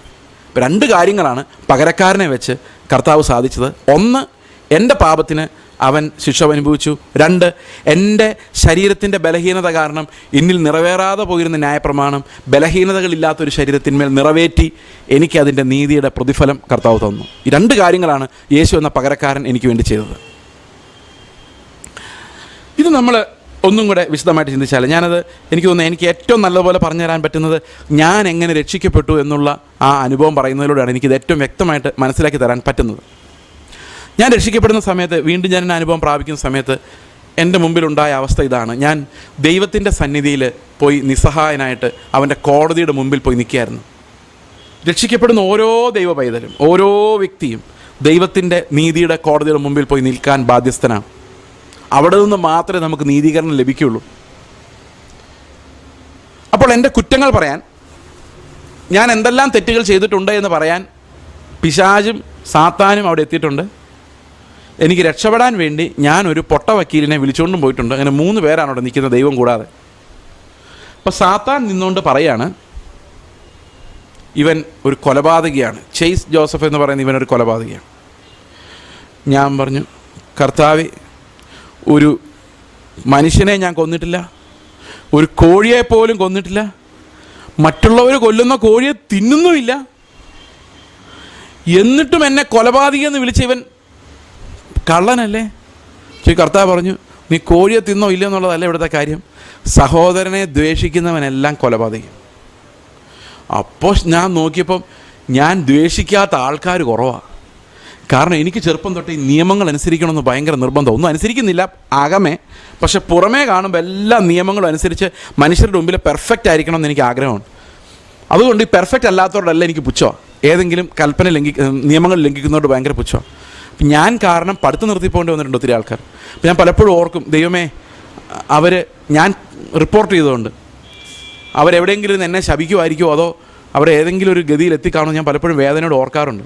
ഒത്തിരി പേരെ കൊന്നിട്ടുണ്ട് ശരിക്കും ദ്വേഷം കൊണ്ട്. അപ്പം ദൈവത്തിന് മുമ്പിൽ ഞാൻ സമ്മതിച്ചു, കർത്താവ് ശരിയാണ്, ഞാനൊരു കൊലപാതകയാണ്, ഒത്തിരി പേരെ കൊന്നിട്ടുണ്ട്. അത് ശാരീരികമായിട്ടല്ല, അവരെ മാനസികമായി ഇല്ലാതാക്കിയിട്ടുണ്ട്, അവരുടെ ഭാവി നശിപ്പിച്ചിട്ടുണ്ട്. ഇതെല്ലാം എൻ്റെ നീതിബോധം കാരണം സംഭവിച്ചതാണ്. ഞാൻ നന്നാകാൻ വേണ്ടി ചെയ്തതാണ്, പക്ഷെ ഇത് മറ്റുള്ളവർക്ക് വിനയായിട്ടാണ് മാറിയത്. പരീശന്മാരും അങ്ങനെ തന്നെയായിരുന്നു. അവർ നല്ലവരാകാൻ വേണ്ടി എല്ലാം ചെയ്തത്, പക്ഷെ അതെല്ലാം അവർക്ക് വിനയായി മാറുകയായിരുന്നു. മറ്റുള്ളവർക്ക്, അല്ലെ പാപികൾക്ക്, അവർക്ക് വിശ്വാസികളായി വരാൻ പോലും പറ്റാത്ത രീതിയിൽ അവർ അകറ്റിക്കളയാണ് ചെയ്തത്. ഇതേപോലൊരു കുടില ഹൃദയം എൻ്റെ ഉള്ളിലുണ്ടായിരുന്നു. അപ്പോൾ എനിക്ക് വളരെ എളുപ്പത്തിൽ എനിക്ക് കാണാൻ പറ്റി ഞാനൊരു കൊലപാതകയാണെന്നുള്ള കാര്യം. ഇങ്ങനെ ഓരോരോ കാര്യങ്ങൾ, വ്യഭിചാരം, മോഷണം, 10 കൽപ്പനകളെല്ലാം അവസാനം പറയാണ് ഇവനൊരു വിഗ്രഹാരാധിയാണ്. ഞാൻ പറഞ്ഞു, കർത്താവ് ഒരിക്കലും ഇല്ല. കാരണം ഞാൻ ഫസ്റ്റ് പ്രീ ഡിഗ്രിക്ക് പഠിക്കുമ്പോൾ തന്നെ വിഗ്രഹങ്ങളെ എതിർത്ത് യാക്കോബ സഭയിൽ നിന്ന് ഇറങ്ങിപ്പോകുന്ന ആളാണ് ഞാൻ. അതിനുശേഷം വിശ്വാസമൊന്നും അല്ലായിരുന്നു, എന്നാൽ പോലും ഈ വിഗ്രഹങ്ങളുള്ള പള്ളിയിൽ പോകില്ല എന്ന് പറഞ്ഞ് മാറി നിന്ന് എൻ്റെ വീട്ടിൽ നിന്ന് 15 വയസ്സുള്ളപ്പം. അപ്പോൾ അങ്ങനെയുള്ള ഒരാൾ വിഗ്രഹാരാധിയാന്ന് ഇവൻ പറഞ്ഞ, അപ്പോൾ ഉടനെ കർത്താവ് പറഞ്ഞ ഇങ്ങനെയാണ് എൻ്റെ ഹൃദയത്തിൽ പറഞ്ഞത്, നീയാണ് നിൻ്റെ വിഗ്രഹം, ആരും കുറ്റം പറയരുതെന്ന് നീ ആഗ്രഹിക്കുന്നു, എല്ലാവരും നിന്നെ പുകഴ്ത്തി പറയണം, നിന്നെ വെനറേറ്റ് ചെയ്യണം, നിന്നെ റെസ്പെക്റ്റ് ചെയ്യണമെന്ന് ആഗ്രഹിക്കുന്നു. ആ ബഹുമാനം പിടിച്ചു വാങ്ങാൻ ആഗ്രഹിക്കുന്ന ഒരു വിഗ്രഹം നീ തന്നെയാണ്. നീ നിന്നെ കൊണ്ട് നടന്ന് എല്ലാവരുടെ മുമ്പിൽ നല്ലവനായി അവതരിപ്പിക്കുകയാണ്, അവർ നിന്നെ ബഹുമാനിക്കാൻ വേണ്ടി നീ കാത്തിരിക്കുകയാണ്, ഇതാണ് നിൻ്റെ വിഗ്രഹം. അപ്പം ഞാൻ നോക്കിയപ്പോൾ ശ്വാസം വിടാൻ സമ്മതിക്കുന്നില്ല. പിശാച് എന്തു പറയുന്നോ അതെല്ലാം yes yes yes yes yes yes. ഞാൻ മടുത്തു. ഞാൻ അവസാനം കർത്താവിനോട് പറഞ്ഞു, കർത്താവ്, എൻ്റെ വക്കീൽ ഇവിടെ നിൽപ്പുണ്ട്. ഇപ്പോൾ കർത്താവ് ആ വക്കീലിനോട് ചോദിച്ചു, ആ വക്കീലിൻ്റെ പേരെന്നാണെന്നറിയോ? നിയമം. കാരണം ചെറുപ്പം തൊട്ട് ഞാൻ നിയമങ്ങളനുസരിച്ച് ജീവിക്കാൻ ശ്രമിച്ചുകൊണ്ട് എൻ്റെ വിചാരം ദൈവത്തിൻ്റെ കോടതിയുടെ മുമ്പ് ഞാൻ നിൽക്കുമ്പോൾ നിയമം എന്നെ സഹായിക്കുമെന്ന്. ഉടനെ ദൈവം നിയമത്തെ വിളിച്ചു, എങ്ങനെയുണ്ടാ ചേസിൻ്റെ കൂടെ നീ വളരെ ചെറുപ്പത്തിലെ കൂടിയതാണല്ലോ, ഇപ്പോൾ 10-22 വയസ്സായില്ലേ, ഒന്ന് നോക്കിക്കേ. അപ്പോൾ ഇവൻ പറയാം, എൻ്റെ കർത്താവേ ഇവൻ്റെ കൂടെ ഞാൻ കൂടി എന്നുള്ള സത്യമാണ്. പക്ഷേ പ്രശ്നം എന്താണെന്നറിയോ, ഇവനെ നന്നാക്കാൻ പറ്റത്തില്ല. ഇവൻ ഒത്തിരി ശ്രമിച്ചു, പക്ഷേ ഞാൻ പറയുന്നൊന്നും അനുസരിക്കാൻ പറ്റിയൊരു ശരീരം ഇവനില്ല. അതുകൊണ്ട് ഒന്നും ശരിയായിട്ടില്ല. എനിക്ക് വേണ്ടി വാദിക്കാൻ കൊണ്ടുവന്ന വക്കീല. ഞാൻ തകർന്നുപോയി. ഞാൻ കർത്താവിനോട് പറയാം, കർത്താവേ ശരിയാണ്, ഇനി എനിക്ക് നിൽക്കാൻ ഒരു ആലിബി ഇല്ല, എനിക്ക് പകരം പറയാനൊരു എക്സ്ക്യൂസ് ഇല്ല. അതുകൊണ്ട് നീ ഒരു കാര്യം ചെയ്യും, നീ എന്നെ ഇങ്ങനെ നോക്കിക്കൊണ്ടിരിക്കണ്ട, എന്നെ നരകത്തിലോട്ട് തന്നെ തട്ടിയരേ. കാരണം നിൻ്റെ മുമ്പിൽ ഇങ്ങനെ പാപിയായിട്ട് നിൽക്കുന്നേക്കാളും ഭേദം നരകത്തിൽ കിടന്ന് നിന്നെ കാണണ്ടല്ലോ, അത്രയെങ്കിലും ഒരു ആശ്വാസം എനിക്ക് തന്നേരെ. ഇതാ ഇയ്യോബ് പറയുന്നത്, ഞാൻ നിന്നെ കണ്ടുപോയല്ലോ, അതുകൊണ്ട് ഞാൻ എന്നെ തന്നെ വെറുത്ത് പൊടിയിലും ചാരത്തിലും കിടന്ന് ഞാൻ അനുദപിക്കുക. അപ്പോൾ ശരിക്കും ഞാൻ പോയി നരകത്തിൽ കിടന്നോളാം, ദൈവത്തെ ഫേസ് ചെയ്യാൻ പറ്റില്ല. അങ്ങനെ ഞാൻ നിലവിളിക്കുന്നത്, ഭയങ്കരമായിട്ട് നിലവിളിച്ച് കരഞ്ഞു. കാരണം ആകെ ദൈവത്തിന് മുമ്പിലാണ് നമ്മൾ നിൽക്കേണ്ടത്. ആ ദൈവത്തിന് മുമ്പിൽ ഞാൻ കുറ്റക്കാരനായി കാണുമ്പം വേറൊരു വഴിയുമില്ല, രക്ഷപ്പെടുത്താൻ ആരുമില്ല.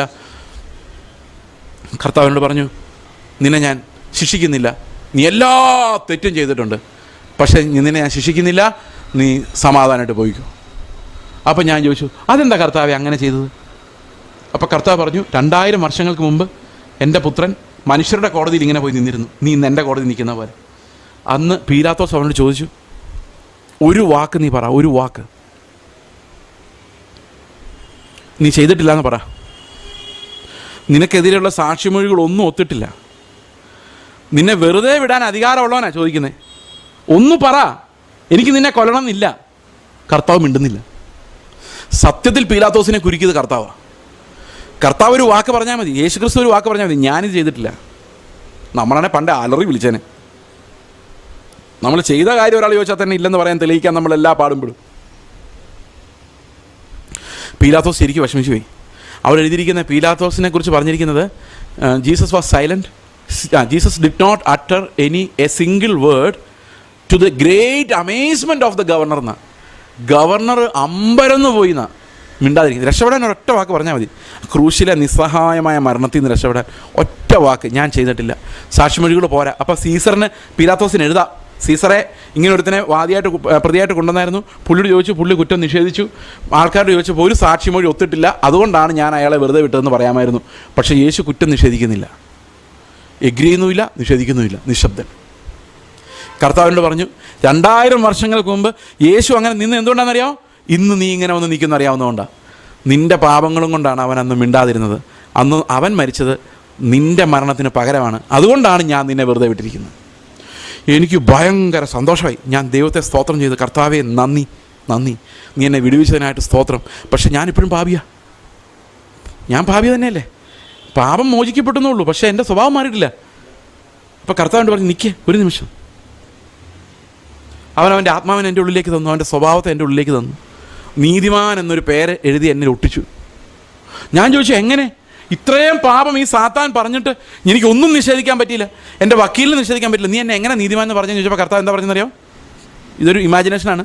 കർത്താവ് പറയാണ്, ഇത് നിൻ്റെ നീതിയല്ല. 2000 വർഷങ്ങൾക്ക് മുമ്പ് നിനക്കൊരു പകരക്കാരൻ ജീവിച്ചിരുന്നു. അവൻ നീ അനുഭവിക്കേണ്ട എല്ലാ കഷ്ടങ്ങളും അനുഭവിച്ചു, അവിടെ എല്ലാം അവൻ ജയിച്ചു. നിനക്ക് പകരം അവൻ നീതിയായി മാറി. ആ നീതിയാണ് നിന്നെ ഞാൻ എഴുതി ഒട്ടിച്ചു വെച്ചിരിക്കുന്നത്. You are riches because of Jesus Christ. നീതിമാനായിട്ടാണ് കോടതിയിൽ നിന്ന് വെളിയിറങ്ങുന്നത്. ഒന്ന് ആലോചിച്ച് നോക്കി അവൻ്റെ അവസ്ഥ എന്താണ്. സംശയാനുകൂല്യത്തിൽ വെറുതെ വിടുവല്ല. നിന്നെ ഞാൻ തെറ്റ് ചെയ്തിട്ടുണ്ട്, വെറുതെ വിടുവാന്നല്ല, തെറ്റൊക്കെ ചെയ്തിട്ടുണ്ട്, പക്ഷെ ഞാൻ നിന്നെ നീതിമാനെന്ന് സ്വർഗത്തിൽ എഴുതി വെച്ചിട്ട് വെറുതെ വിടുക. ഇതാണ് വീണ്ടും ജനനത്തിൻ്റെ സന്തോഷം. ഞാൻ പുതിയൊരാളായിട്ടാണ് വരുന്നത്. എൻ്റെ മേലിൽ വീണ്ടും ജനിച്ചതിൻ്റെ സ്റ്റാമ്പുണ്ട്. ഞാൻ പുതിയ നീതിയാൽ ജീവിക്കാൻ വേണ്ടി, ആത്മാവിനാൽ നിറയ്ക്കപ്പെട്ട് യേശുവിൻ്റെ സ്ഥാനത്ത് ജീവിക്കാൻ വേണ്ടി നിയോഗിക്കപ്പെട്ടവനാണ്. എനിക്കൊരു പകരക്കാരനുണ്ട്. ക്രൂശിൽ എനിക്ക് വേണ്ടി മരിക്കാൻ വേണ്ടി മാത്രമല്ല, എൻ്റെ ജീവിതത്തിൻ്റെ ഓരോ പ്രലോഭനങ്ങളിലും അതിനെ നേരിടാനും 100 മാർക്ക് വാങ്ങിച്ചു തരാനും എനിക്കൊരു പകരക്കാരൻ, സ്ക്രൈബുണ്ട്. ഇപ്പോൾ ഞാൻ സംസാരിക്കുമ്പോൾ എനിക്ക് 0 കിട്ടിയാലും അതേ കിട്ടുള്ളൂ, കാരണം എനിക്ക് യേശുവിൻ്റെ അകപ്പയില്ല. പക്ഷേ യേശു എൻ്റെ അടുത്തുണ്ട്, അവന് നിങ്ങളോട് അകപ്പയുണ്ട്. അപ്പം ഞാൻ പറയാം, കർത്താവെ ഞാനല്ല, നീയാണ്. അതാ എൻ്റെ ഫെയ്ത്ത്, എൻ്റെ വിശ്വാസം അതാണ്. ഞാനല്ല, കർത്താവെ നീയാണ് ജീവിക്കുന്നത് എന്ന് ഞാൻ എൻ്റെ വിശ്വസിക്കുമ്പോൾ തന്നെ നിങ്ങളെ നോക്കുന്നത് ഞാനല്ല, ക്രിസ്തുവാണ്. പക്ഷേ പ്രതിഫലം എനിക്കാണ്. അവൻ ആർക്ക് വേണ്ടിയാണ് ഇത് സമ്പാദിച്ചത്? ഈ നീതി എനിക്ക് വേണ്ടിയാണ്. അപ്പം ഞാൻ വിശ്വസിക്കുമ്പം അവൻ്റെ നീതി എൻ്റെ അക്കൗണ്ടിലേക്ക്. അങ്ങനെ ഞാൻ ഇങ്ങനെ 100 മേടിച്ചുകൊണ്ടിരിക്കുക. പക്ഷേ യഥാർത്ഥത്തിൽ എനിക്ക് 0 ഉള്ളൂ. വെറും 0കാരനായ ഡിസ്ലെക്സിയ പിടിച്ച ഒന്നും അറിയാൻ വയ്യാത്ത ഞാൻ ഇപ്പോൾ 100 മേടിച്ചുകൊണ്ടിരിക്കുക. പ്രവർത്തിക്കുന്ന ഞാനല്ല, ക്രിസ്തു അത്രേ. ഇപ്പോഴത്തെ വലിയൊരു പ്രശ്നം, ഇനി 4ാമത്തെ തലം പാപത്തിലേക്ക് നമ്മൾ പോവുക. 3ാമത്തെ ലെവലിലാണ് നമ്മൾ പകരക്കാരനെ കണ്ടുപിടിച്ചത്. 4ാമത്തെ തലം എന്താണെന്നറിയോ? അത് ദൈവത്തിൻ്റെ ആത്മാവ് ബോധ്യപ്പെടുത്തി തരുന്നൊരു തലമാണ്. യോഹന്നാൻ്റെ സുവിശേഷം 16:8 പറയുന്നു, അവൻ വന്ന് പാപത്തെക്കുറിച്ചും നീതിയെക്കുറിച്ചും ന്യായവിധിയെക്കുറിച്ചും ബോധ്യം വരുത്തും. പാപത്തെക്കുറിച്ച് എന്തുകൊണ്ട് ബോധം വരുത്തും? അവർ എന്നിൽ വിശ്വസിക്കായതുകൊണ്ട് പാപത്തെക്കുറിച്ചും. അപ്പോൾ ശരിക്കും എന്താണ് പാപം? എനിക്കൊരു പകരക്കാരനുണ്ട്, പക്ഷേ എനിക്ക് അത് വിശ്വസിക്കാൻ സൗകര്യമില്ല. ഞാൻ എൻ്റെ നീതിയിൽ ആശ്രയിക്കുന്നു. ഞാൻ നന്നായിക്കോളും, ഞാൻ നന്നായാൽ മതി എന്ന് വിചാരിക്കുന്നു. എനിക്കിപ്പോൾ പ്രസംഗിക്കുമ്പം എനിക്ക് ജയിക്കണം, എന്നെ ആൾക്കാരറിയണം, എനിക്ക് ജീവിക്കാനുള്ള വകയുണ്ടാകണം എന്ന് വിചാരിക്കുന്നു. അങ്ങനെ വിചാരിക്കുമ്പോൾ എന്ത് സംഭവിക്കുന്നു?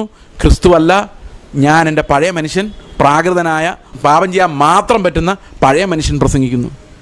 അതേസമയത്ത് ഞാൻ പറയുന്നു, വിശ്വാസത്താൽ കർത്താവേ ഞാനല്ല, യേശുവാണ് എന്നിലൂടെ സംസാരിക്കുന്നതെന്ന് ഞാൻ വിശ്വസിക്കുമ്പോൾ, അതിനായി ഞെരങ്ങുമ്പോൾ, യേശു എന്തിനു വേണ്ടി പ്രസംഗിക്കുന്നോ അതേ മോട്ടിവേഷൻ എൻ്റെ ഉള്ളിലേക്ക് വരുന്നു. പൂർണ്ണമാകുന്നില്ല, പെർഫെക്റ്റ് ആക്കാൻ മാത്രം ആത്മാവിൻ്റെ കൃപാവരങ്ങളുള്ള കർത്താവിൻ്റെ ജീവൻ എൻ്റെ ഉള്ളിൽ വസിക്കുന്നു. പക്ഷെ ഞാനത് വേണ്ട എന്ന് പറഞ്ഞിട്ട് ഞാൻ എൻ്റെ സ്വാർത്ഥതയിൽ ഇത് ചെയ്യുമ്പോൾ അത് 4ാമത്തെ തലത്തിലുള്ള പാപമായിട്ട് മാറുന്നു. യു ഹാവ് എ സബ്സ്റ്റിറ്റ്യൂട്ട്, പക്ഷെ നിനക്ക് സബ്സ്റ്റിറ്റ്യൂട്ടിനെ വേണ്ട. പകരക്കാരനുണ്ട്, വേണ്ട. കാരണം അത് പ്രാക്ടിക്കലല്ല, നിന്ദിക്കപ്പെടാം, ആളുകൾ കളിയാക്കാം, സക്സസ് ആകാൻ സാധ്യതയില്ല, ക്രൂശിൽ തറയ്ക്കപ്പെടാം, അതുകൊണ്ട് വേണ്ട, ഞാൻ എൻ്റെ ബുദ്ധി കൊണ്ട് പൊക്കോളാം, അതാണ് എനിക്ക് ബെറ്റർ എന്ന് പറയുമ്പോൾ 4ാമത്തെ തലം വിശ്വാസ നിഷേധമാണ്. ക്രിസ്തു എന്ന പകരക്കാരനെ വേണ്ട എന്ന് വെക്കുന്നതാണ്. എനിക്ക് അവനോട് ക്ഷമിക്കണമെന്ന് ആഗ്രഹമുണ്ട്, പക്ഷെ അവൻ അങ്ങനെ ക്ഷമിച്ച് അവനെ നന്നാക്കി വിടുന്നില്ല, അവൻ കുറച്ച് അനുഭവിക്കട്ടെ. ഇതാണ് യേശു ക്രിസ്തുവിനെ നിഷേധിക്കുന്ന അവിശ്വാസം എന്ന് പറയുന്നത്.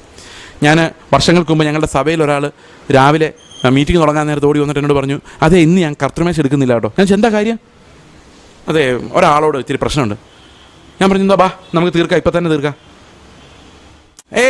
അങ്ങനെ ഇപ്പം തീർക്കുന്നില്ല. അതെന്നെ? അത് ഒരാഴ്ച കഴിഞ്ഞിട്ട് തീർക്കുന്നുള്ളൂ, എനിക്ക് 2-3 കാര്യങ്ങൾ ചെയ്യാനുണ്ട്, അപ്പോൾ അതുവരെ ഇവൻ കർത്തൃമേശ എടുക്കത്തില്ല എന്ന് പറഞ്ഞാൽ അർത്ഥം പകരക്കാരനുണ്ട്, ക്ഷമിക്കാം, ഞാനല്ല കർത്താവ് അത്രയെന്ന് പറഞ്ഞാൽ മതി, നിമിഷം കൊണ്ട് അത് തീരും. പക്ഷെ പറയാൻ തയ്യാറല്ല, കാരണം അവനെ ഒരു പാഠം പഠിപ്പിച്ചിട്ടേ ഞാനിത് വിടുന്നുള്ളൂ. അവിടെ വരുമ്പോൾ അവിശ്വാസം എന്ന ഘോരമായ പാപമാണ് നമ്മൾ ചെയ്യുന്നത്. അവിശ്വാസം disconnects us with Christ, from Christ. വിശ്വാസം ക്രിസ്തുവുമായി നമ്മളെ ബന്ധിപ്പിക്കുന്നു, അവനെ നമുക്ക് പകരക്കാരനായി നൽകുന്നു. ഇതാണ് പാപത്തിൻ്റെ സെൻസിറ്റിവിറ്റി. ആത്മാവ് നമ്മളിൽ വളരുന്നതനുസരിച്ച് നാം ഒന്നുമല്ലെന്നും നമുക്ക് എന്ത് വിചാരിച്ചാലൊന്നും സാധിക്കില്ലെന്നും, പകരക്കാരൻ എന്നാൽ എപ്പോഴും അവൈലബിൾ ആണെന്നും, കൃപാസനം എപ്പോഴും തുറന്നു കിടക്കുന്നെന്നും, എപ്പോൾ വേണമെങ്കിലും ആ കൃപാസനത്തിലേക്ക് ധൈര്യമായി പ്രവേശിക്കാമെന്നും വചനം നമ്മളോട് പറയുന്നു. എന്നാൽ അത് നമ്മൾ വേണ്ട എന്ന് വെക്കുമ്പോൾ we are denying God's plan of our salvation. നമ്മുടെ രക്ഷയ്ക്ക് വേണ്ടി ദൈവം ഒരുക്കി വച്ചിരിക്കുന്ന വഴി. ക്രൂശിൽ നമുക്ക് പകരക്കാരൻ, അതുപോലെ നമ്മൾ ജീവിക്കുന്ന ഓരോ പ്രലോഭനങ്ങളുടെ നടുവിലും പ്രതിസന്ധികളുടെ നടുവിലും നമുക്കൊരു പകരക്കാരനുണ്ട്. യേശു നമുക്ക് പകരം മരിക്കുക മാത്രമല്ല ചെയ്തത്, യേശു നമുക്ക് പകരം ജീവിക്കുകയും കൂടെ ചെയ്തു. അത് വിശ്വസിക്കുമ്പോഴാണ് നമ്മൾ അവൻ്റെ പരിജ്ഞാനത്തിലേക്കും നീതിയിലേക്കും പോകുന്നത്.